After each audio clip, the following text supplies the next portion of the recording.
Eu tinha dito lá no Face e no Instagram que Escape Room podia ser parecido com Jogos Mortais e o Cubo, mas a referência é outra. E aí pessoal, tudo bem? Eu sou o Rodrigo, esse é o Canal Zero e hoje eu trago pra vocês um review com spoilers e a história de Escape Room. Um suspense que lembrou bastante Jogos Mortais, mas que no final das contas se parece muito mais com Albergue, e é isso que a gente vai ver aqui hoje. Mas antes da gente começar, se você ainda não é inscrito aqui no canal, se inscreve pra não perder nada que vem por aí. Se no final do vídeo você gostar, deixa o seu like e comenta aí se você já foi ver Escape Room e se você concorda com os apontamentos que eu fiz aqui, beleza? Bom, eu acho que antes da gente entrar na história, eu acho que a gente pode comentar algumas coisas sobre os personagens para vocês entenderem quem são os participantes dos jogos e o background deles, beleza? Porque a história em si, ela não é muito complexa, tá? Ela tá bem blocadinha e é muito fácil de entender. E aí, começando, a gente tem 6 protagonistas, são 6 jogadores desse escape room e cada um deles tem uma história de sobrevivência. A gente tem a Zoe, que é uma estudante nerd que manja tudo de física quântica e que foi a única sobrevivente em um acidente de avião. Guarda essa informação. A gente tem a Amanda, que é aquela atriz que fazia assistente do Demolidor lá na série da Netflix, que aqui ela vive uma ex-soldado sobrevivente no Vietnã. Bom, eu não vou ficar aqui dizendo em todos os casos que os 6 são sobreviventes, tá? Porque os 6 são únicos sobreviventes de alguma tragédia, beleza? O próximo é o Jason, que é um cara que trabalha na bolsa de valores ou em alguma coisa relacionada a investimentos e que sobreviveu a um naufrágio e quase morreu de hipotermia. Tem o Danny, que é um viciado em escape rooms e videogame, que eles chamam ele inclusive de Gamer Boy, e que sobreviveu ao envenenamento, que a sua família acabou morrendo. Tem o Mike, que eu esqueci completamente ao que ele sobreviveu, mas também pouco importa. E por último, o Ben, que é um menino que trabalha numa loja de conveniência e sofreu um acidente de carro porque ele estava bêbado. Esse filme começa muito bem, mas depois eu não sei o que acontece, que dá uma desandada nervosa. Alguns enigmas, eles são tão bobos que a gente consegue decifrar de fora da tela só com as referências que eles vão passando. Isso também é um bom sinal, né? Um sinal de roteiro bem construído, que eles te dão os elementos para que você possa jogar com eles. O final, ele é muito diferente daquilo que a gente espera e daquilo que o filme foi construindo. E deixa o filme no geral meio chato, tá? Podia ser um filme médio pra bom, mas acabou sendo um filme médio pra ruim, que não é muito necessário pra você assistir e acaba se perdendo no meio de tantos outros filmes desse gênero. Bom, a primeira cena do filme é o Ben, que é um menino que trabalha na loja de conveniências, que a gente não sabe ainda, caindo dentro de uma sala que as paredes começam a espremer ele. Então ele tem que procurar as pistas para conseguir se salvar, a sala vai fechando, fechando, fechando, e aparentemente ele morre espremido, a tela fica preta e a gente vai pro começo de verdade do filme. Essa introdução lembra bastante as introduções dos Jogos Mortais, né? Que sempre tem uma morte antes de começar o filme, mas a referência é Albergue mesmo, fica de olho. A gente é apresentado para alguns dos personagens que vão jogar o jogo e a gente acompanha cada um deles recebendo uma caixa, que dentro dela tem uma caixa e que lembra muito inclusive a caixa do Hellraiser. Teoricamente essa caixa que eles receberam foi mandada por alguém da confiança deles. E aí quando o quebra-cabeça desse cubo é revelado, eles recebem um convite para participar de um jogo de escape room com a promessa de que quem conseguir completar as salas ganha um prêmio de $10 mil. E aí cada um deles tem o seu motivo próprio para aceitar e eles acabam se encontrando numa espécie de sala de espera de um prédio, que acaba se revelando depois a primeira sala desse game de escape room. Conforme eles vão procurando as pistas, eles começam a ativar o game e aí a sala começa a esquentar bastante. Importante, todas as pistas de todas as salas tem relação com os traumas que esses personagens viveram. Nesse ponto o roteiro é interessante porque ele premia você que tá ligado com algumas recompensas bem legais. Só que eu acho que eles poderiam ter feito mais conexões entre as salas, como um exemplo que eu vou citar aqui, que vai entregar um pouquinho pra frente da história, mas a gente também vai falar sobre isso. Na primeira parte dessa primeira sala, o menino, o Ben, ele vai até a porta para tentar sair. Quando ele gira a maçaneta sai na mão dele. Essa maçaneta, ele pergunta, e aí, o que eu faço com isso? Os caras fazem uma piada e acaba perdendo o resto, né, da maçaneta. Tipo, a gente não sabe o que aconteceu. E na sala do bar, que é aquela primeira cena do trailer do filme, que tá de ponta cabeça, gira e tal, a gente tem uma forma de sair que é encaixar uma maçaneta e girar. Ele podia ter guardado e usado isso sem a necessidade da gente ter que sacrificar uma personagem. Ela podia ter morrido de outra forma, mas lá ela acaba usando a bola 8, enfim, mas a gente vai chegar nesse pedaço. É só um exemplo de conexão de salas que eu acho que poderia ter sido melhor aproveitado. Você falar, ah, e a maçaneta? Ah, tá aqui, entendeu? Isso salvaria os caras. A primeira sala que eles estão começam a esquentar muito e eles vão pesquisando, pesquisando até que eles encontram uma forma de sair. Eles precisam colocar 6 copos de água em cima de 6 porta-copos que estão numa mesa central para eles conseguirem abrir um duto de ar na parede e eles possam, para que eles possam passar por dentro desse duto e alcançar a próxima sala. Eles começam a encher os copos de água, só que fica faltando um, isso é legal. Porque a medida de água eram exatamente 6 copos para eles conseguirem passar. Mas quando deu aquele calor muito forte, a Amanda passou mal e acabou tomando um copo. Por sorte, o Ben tem um cantil e ele acaba usando o álcool lá desse cantil, a bebida dele, para encher um copo e todo mundo escapa bem por pouco, porque a sala é incendiada logo depois do último personagem sair. Só que ninguém morre por enquanto. O Danny, que é o gamer, ele tá achando que aquilo tudo é uma brincadeira, que é bem realista, e ele aponta inclusive as câmeras que tem por volta de todas as salas como um elemento para protegê-los de algum problema. Ele diz até assim, se alguém morrer, se acontecer alguma coisa com alguém, eles podem levar processo e tal, e não vai ser legal. Nada a ver. Guarda a informação das câmeras também. A segunda sala é uma espécie de cabana antiga e ela tem 2 cadeados numa porta que dá pra fora. Uma delas eles abrem com uma chave normal e a outra, o cadeado tem um espaço para formar uma palavra com 7 letras. E aí o menino, né, o Ben, ele olha pra parede e vê uma série de cabeças de renas que remete ao acidente que ele sofreu. Ele estava cantando uma música e aí a senha desse cadeado é Rudolph, que é a rena do nariz vermelho. E essa rena aparece na música que ele estava cantando, tá? Só para vocês entenderem que ele estava cantando na hora do acidente. Com o cadeado aberto, o sexteto é levado para uma próxima sala, que é uma área aberta em cima de um lago congelado. Lá nessa próxima área a gente tem coisas relacionadas a 3 personagens. A gente tem um cachorro em taxidermia, que é uma husky collie com os olhos cada um de uma cor, que era do Mike. A gente tem também um casaco vermelho que salvou o Jason de ter hipotermia lá no naufrágio que ele sofreu, e uma bússola que aparentemente é da Zoe. Ainda tem uma vara de pescar que faz com que o Mike consiga pescar e fisgar um cubo de gelo que tem uma chave congelada dentro. Importante dizer aqui pra vocês que os traumas que eu citei lá no começo do vídeo, eles vão sendo mostrados e revelados em forma de flashback aos poucos durante a evolução do filme, tá? Eu só adiantei pra vocês saberem mais ou menos e conseguirem fazer algumas ligações. Bom, enquanto eles tentam descobrir como descongela a chave, uma parte do gelo desse lago congelado cede e o Danny cai pra morte. Ele morre mesmo. Com todo mundo focado pra descongelar aquele cubo, usando o calor das mãos e do corpo, eles acabam conseguindo liberar essa chave, abrir a porta e ir para uma próxima sala, bem mais quentinha. Só que antes disso, esse lago congelado começa a sofrer várias explosões que faz com que ele vá cedendo e todo mundo consegue escapar, menos o Danny que já foi. E aí todo mundo chega na próxima sala, que é o bar. E como eu falei, essa sala é aquela primeira sala do trailer, que é um bar de ponta cabeça. E aí o chão aqui vai caindo toda vez que a música ambiente que tá rolando para de tocar. Nessa sala tem uma mesa de sinuca no centro do bar, na parte de cima, e tem uma bola faltando, que é a bola 8. Essa bola ela tá trancada dentro de um cofre que eles conseguem abrir. A Amanda, né, escalando lá o bar, consegue abrir o cofre por conta de um quebra-cabeça que a Zoe conseguiu desvendar. Com a bola 8, a bola maçaneta na mão, a Amanda tenta se pendurar pela mesa, já que a gente quase não tem chão para chegar até o lado onde todo mundo já conseguiu chegar, só que a bola cai do bolso dela. Só que aí, para que todo mundo consiga sobreviver, a Amanda acaba se sacrificando. Ela pula no chão que tá prestes a cair,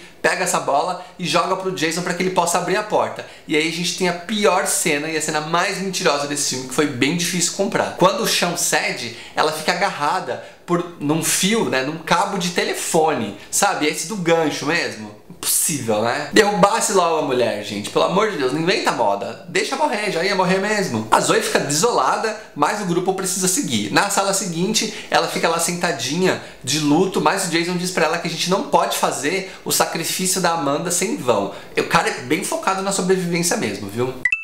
Essa sala lembra bastante o clima de Jogos Mortais. A gente tem a reprodução do quarto de cada um deles com uma ficha contando esse background de todos deles. Aí a gente fica sabendo inclusive dos que já morreram e que não tinham sido revelados ainda. De repente uma televisão é ligada e aparece um vídeo sendo projetado na tela dizendo que eles vão ter 5 minutos para resolver o quebra-cabeça. E aí tem a voz de um doutor, que é o Wu-Tan Yu, que aparece em outras salas, eu esqueci de mencionar no começo desse vídeo, que nada mais é que um anagrama para No Way Out, que é sem saída. Esse nome, inclusive, quase me enganou na cena final e eu vou explicar pra vocês mais pra frente o porquê. Como eu disse, o vídeo que é exibido pra eles mostra que eles têm 5 minutos pra resolver um enigma. E o Jason saca que o castigo ali vai ser envenenamento, que é a mesma forma como a família do Danny morreu. Uma das pistas que eles usam pra desvendar o enigma da sala são 3 radiografias de mãos que formam em linguagem de sinal uma sigla, que é uma sigla que representa a máquina de desfibrilador, que tá lá disponível. O desafio aqui é o limite. O Jason entende que é aumentar os batimentos cardíacos ao limite, e ele pega o desfibrilador e desafia o Mike. Mike, ele dá choques no peito do Mike, a batida cardíaca, né, o batimento cardíaco sobe até o limite, o cara acaba infartando e morrendo e ele não consegue liberar. Então ele começa a pensar e descobre que o limite ali não era o batimento alto, mas o batimento baixo. E aí ele coloca nele e fica paradinho até o batimento cair e atingir o nível que ele quer. Enquanto isso, a Zoe tem um estalo e ela lembra de uma fala do professor dela lá no começo do filme, que diz que as coisas não mudam se você não se mexer, porque os átomos não se movimentam se você não se movimentar junto. Ou seja, se você não fizer nada, nada muda. E aquele jogo, ela diz também que ele tá feito para as pessoas que criaram o jogo ganhar. Então ela quer fazer um fator surpresa. Ela quebra as câmeras para tirar a visibilidade dos caras e ela conseguir fazer diferente. E é nessa sala também que a Zoe descobre, e todo mundo fica sabendo, o ponto em comum deles. Eles são únicos sobreviventes de algum desastre, de alguma catástrofe.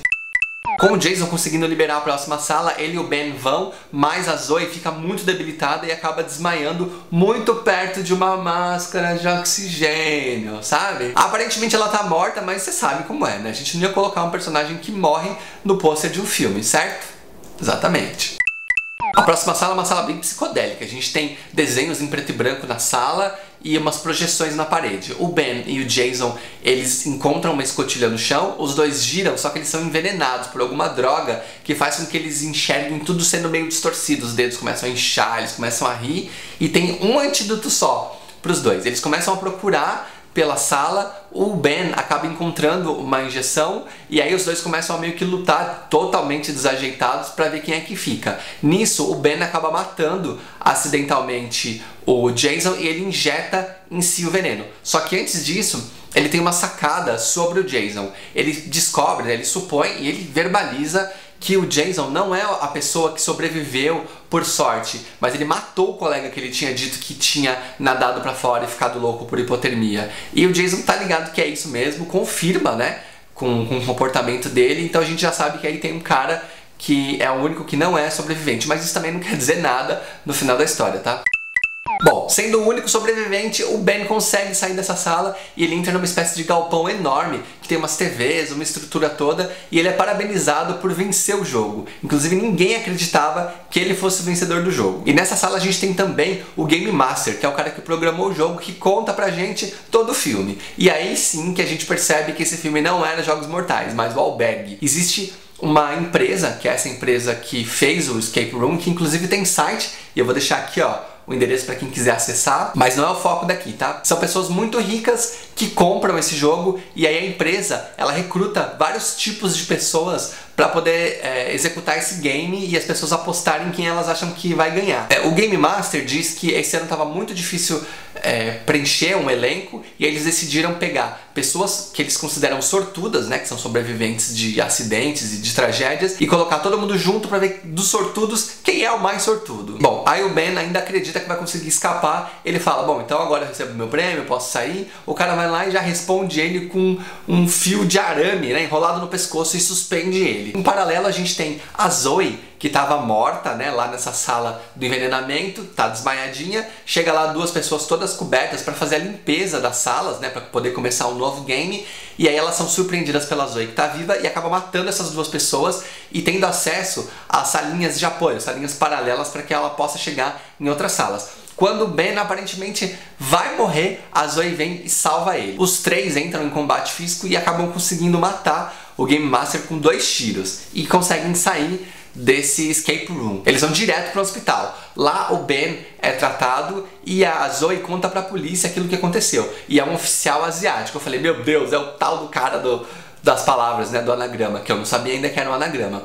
Eles vão todos até o lugar do escape room e eles encontram a primeira sala destruída, obviamente porque pegou fogo, né? Mas o policial não acredita na versão da Zoe. Ela explica, a gente pôs água aqui, aí abriu a parede ali, aí a gente saiu por lá, tá? Ele fala, tá, mas e aí? Onde é que tá a prova? Ela fala, bom, pergunta pro Ben. Aí fala, bom, mas a gente achou um monte de substância química, de droga no sangue dele. Fica um pouquinho difícil acreditar nele, né? Aí ela olha pra cima e ela vê o texto, né? No Way Out. Ela fala, olha, aí ela consegue enxergar na cabeça dela isso como um anagrama e faz exatamente o nome do doutor que foi citado várias vezes no filme.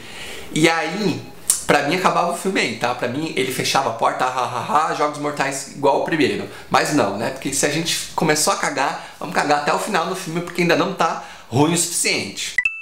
Depois que ela não consegue provar a teoria dela, a gente tem um Fade to Black, né, uma tela preta, e corta para 6 meses depois. A Zoe e o Ben se encontram numa espécie de um café, e ela tá com uma pastinha onde ela tem vários recortes de jornais que mostram a morte de cada uma dessas pessoas, só que com histórias inventadas com base na forma como eles morreram de verdade. Então, por exemplo, a Amanda caiu, né, de uma altura muito alta no escape room quando caiu o chão, né, da sala deles, e aí eles colocaram o corpo dela num lugar como se ela estivesse caindo de uma montanha tentando escalar. O Jason, que bateu a cabeça quando brigou com o Ben, eles colocaram ele numa moto, caído no chão como se ele tivesse sofrido um acidente de moto. O menino que morreu afogado, foi afogado no lago, enfim. E ela até diz, bom, eles iam ter histórias pra contar a nossa morte também. Em cima disso, de toda a informação que ela recebeu, quando ela chegou na sala final lá do escape room, ela decide investigar mais a fundo e acabar com a organização. E ela consegue desvendar um mistério dentro do logo dessa empresa, que dá uns cálculos com base na medida do ângulo, assim, tipo viajona mesmo, só pra quem manja muito de matemática, física quântica, tem que ser um nerd nível hard, como ela é. Ela descobre, por esses códigos, um prédio que não está listado lá em Manhattan, e ela compra passagens para os dois irem viajar até lá. O Ben dá uma hesitada, mas ele acaba topando. E aí a gente corta para uma cena de avião, onde uma das turbinas está pegando fogo, o avião está prestes a cair e uma aeromoça está em pânico jogando esse escape room no avião, como se eles tivessem armado o jogo dentro do avião. Ela consegue escapar, mas não a tempo do avião cair e explodir, causando a morte de todo mundo. Só que esse avião, na verdade, não era um avião de verdade, ele é um simulador. A gente vê lá de fora um galpão, com um pedaço do avião, não sei o que, e aí a tela tem o cara, né, o dono do jogo, que não aparece, ele aparece tipo aquelas reportagens do Fantástico, né, que é só a silhueta, e ele fala, e aí, qual é o percentual de chances de sobrevivência? Aí a pessoa que está do lado de dentro do jogo fala, 4%, ele ótimo, se tem 4% é o jogo, porque se não tivesse chance não teria como sobreviver, aí não tem graça, não tem jogo. E aí ele agradece a Zoe por ter perdido o trauma de voar para que ela possa participar desse jogo. Lembra que ela foi a única sobrevivente de acidente de avião? Pois é, e aí, fim. Definitivamente a gente não precisava desse final, gente. Escape Room começou muito interessante. Eu acho que ele chegou, assim, a renovar algumas coisas, algumas fórmulas que já são muito usadas e desgastadas nesses filmes, mas parece que da metade pra frente foi outra pessoa que escreveu. Mas ainda assim, se você quiser assistir um filme pra passar tempo, pra se divertir, é uma opção legal. Ele te desafia em certo nível e ele é interessante e é divertidinho, sim. Tem uns sustos, tem umas coisas que são interessantes, sim, tá? Ele não é de todo ruim e ele não é tão ruim quanto os outros filmes de terror que já apareceram por aqui esse ano até agora. Isso eu garanto. Ah, uma informação muito importante é que esse filme não tem uma gota de sangue. Achei isso bem curioso e só consegui reparar no final, quando aparece uma cena de tiro, mas assim, é uma manchadinha, né? Uma manchinha de machucado de sangue. Nada de sangue. Logo, não dá pra ter aí o selo Jogos Mortais, certo? Uma coisa que não estava prevista no roteiro, mas eu acho legal indicar pra vocês é, se você assistir Escape Room e gostar, ou mesmo não gostar e quiser ver outras opções interessantes dentro desse tipo de filme, assistam Jogos Mortais. Os dois primeiros eu acho que tem muito a ver com esse filme. Assista o Cubo, o primeiro Cubo, e assista também o quarto de Fermat, não sei dizer ao certo, mas foi dica da Fabiola, que é uma inscrita aqui do canal, que me chamou lá no Instagram depois do stories que eu postei com o ingresso desse filme pra assistir, e disse que é muito bom e tem uma premissa parecida, tá? Relação com matemática e desafio, né, pra sobreviver, que é uma sala que vai fechando até que essas pessoas podem morrer. Não sei se eles morrem, pra você saber, você precisa assistir o filme. Beleza? Muito obrigado aí, Fabiola, e quem quiser falar comigo pode mandar direct lá no Instagram, pode entrar no nosso grupo do Facebook, que eu quase nunca divulgo aqui, mas está na descrição de todos os vídeos e a gente pode com certeza trocar muita informação, beleza? Bom, sobre Escape Room é isso que eu tenho pra dizer, eu espero que vocês tenham gostado. Se você gostou, já sabe, dá o seu like, se inscreve no canal se você ainda não for inscrito, compartilha com seus amigos para eles conhecerem a história e saberem se vale ou não a pena assistir Escape Room, e fica ligado aqui que a gente tem sempre novidade chegando no canal, beleza? Então é isso, agora eu fico por aqui, a gente se vê no próximo vídeo e até já!